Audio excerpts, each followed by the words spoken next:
হয়, শিক্ষামূলক ভ্ৰমণৰ উদ্দেশ্যলৈ আজি আমি সদূৰ হোজাইৰ পৰা বুৰঞ্জী প্ৰসিদ্ধ শিৱসাগৰৰ চৰাইদেউত আহি উপস্থিত হৈছোঁ, য'ত আহোম স্বৰ্গদেউসকলৰ ৰাজধানী আছিল। আমি বৰ্তমান উপস্থিত আছোঁ চৰাইদেউৰ এই মৈদামত। এই মৈদামৰ সামগ্ৰিক পৰিৱেশটো আপোনালোকক মই দেখুৱাবলৈ চেষ্টা কৰিছোঁ তথা এই চৰাইদেউ মৈদাম মানেনো কি, ইয়াৰ আঁৰৰ কথাখিনি মই আপোনালোকক বিতংভাৱে ক'বলৈ বা দেখুৱাবলৈ চেষ্টা কৰিছোঁ। ইতিহাস প্ৰসিদ্ধ বা ঐতিহ্যমণ্ডিত এই চৰাইদেউখন নিশ্চয় আমি বুৰঞ্জী চালে আমি গম পাওঁ বা আমি চবে জানো যে চাওলুং চুকাফাই 1228 খ্ৰীষ্টাব্দত প্ৰথম যেতিয়া অসমলৈ আহিছিল, আহি অসমৰ বিভিন্ন স্থানত অস্থায়ীভাৱে ৰাজধানী স্থাপন কৰিছিল।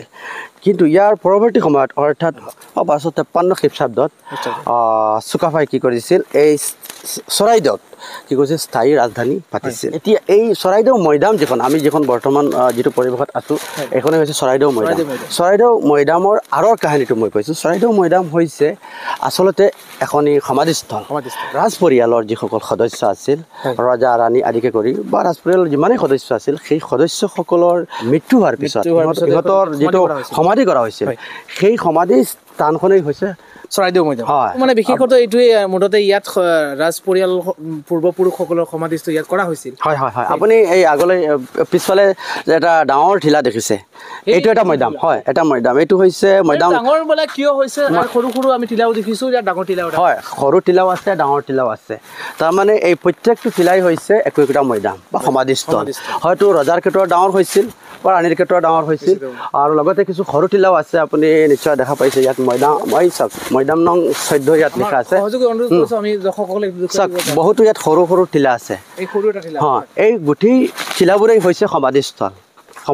ইয়াত লিখাই আছে মৈদাম নং 14। অৰ্থাৎ চৰাইদেউ মৈদাম এইটো আচল কথাটো হৈছে এটা ৰাজ পৰিয়ালৰ সমাধিস্থল।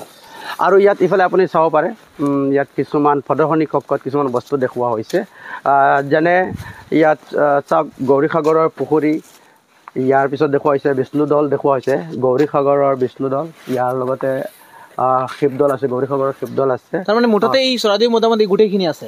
আমি সহযোগ অনুৰোধ কৰিছোঁ কিন্তু ভালদৰে আমাৰ দৰ্শকক ঐতিহাসিক আমাৰ এই চৰাইদেউ নহয়, আমাৰ শিৱসাগৰৰ যিখিনি ঐতিহাসিক যিখিনি প্লেচ আছে, যেনে ৰংঘৰ আছে, ইয়াত চাওক, ইয়াত কাৰেংঘৰ আছে, শিৱদল আছে, গোটেইখিনি ইয়াত মানে প্ৰদৰ্শনীমূলক হিচাপে ইয়াত দেখুওৱা হৈছে। লগতে ছাৰ এটা ইণ্টাৰেষ্টিং কথা হ'ল যে ইউনেস্কোৰ ফালৰ পৰা এই স্থানখনেই ৱৰ্ল্ড হেৰিটেজ চাইট হিচাপে ইতিমধ্যে স্বীকৃতি লাভ কৰিছে যোৱা 2024 চনৰ 26 জুলাই তাৰিখে।